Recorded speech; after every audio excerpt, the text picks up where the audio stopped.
Hi, my name is David Logan, Logan IT, your IT geek.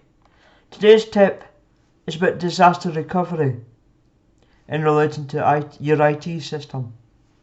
A disaster can be anything that puts an organisation's operations at risk, whether it be from a cyber attack, to equipment failures, to natural disasters.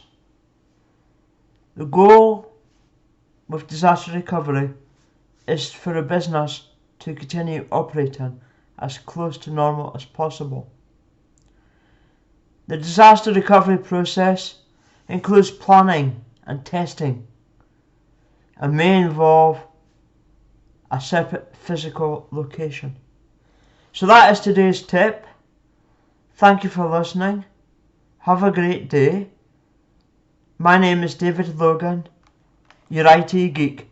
Thank you and have a great day.